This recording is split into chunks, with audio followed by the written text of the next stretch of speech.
happening tonight. It's the first Oregon viewing of the award-winning documentary film Wild Things. Can ranchers coexist with wolves?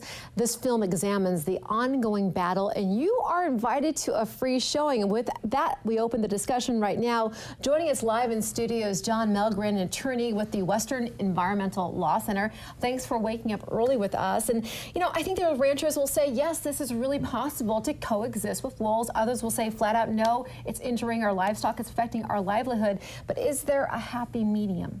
There definitely is a happy medium, and there are methods that ranchers can employ to deter wolves from coming after their livestock.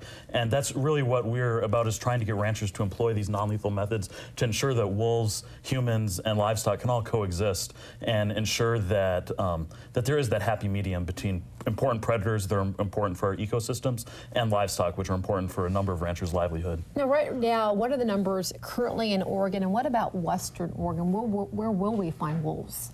Sure. In all of Oregon, there's around 25 wolves, but that number is also a little mushy because we don't know exactly how many there are. Wolves are rather elusive creatures, and so we don't know exactly. And as far as Western Oregon, there aren't any right now. There's one in Southern Oregon down by Medford, and he actually came from Northeastern Oregon, but right now there's none in the Cascades or near Eugene. So it's mostly, you were mentioning Eastern Oregon. Correct. And how has the feedback been in those areas that do see wolves?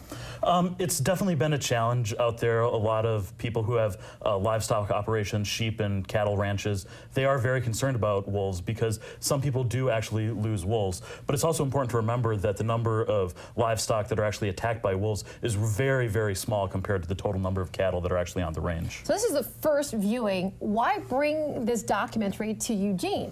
I think it's really important. It tells a really great story about how wolves can interact with livestock and how it's important to find that happy balance. And especially here in Western Oregon, as wolves move from Eastern Oregon to Western Oregon, it's an issue that's going to be increasingly important both near Eugene and around the Cascades. So now is the time to start the dialogue. It is. All right. Well, thanks so much for joining us. And again, you are invited to the free screening. It is tonight, 7 p.m. at Cosmic Pizza.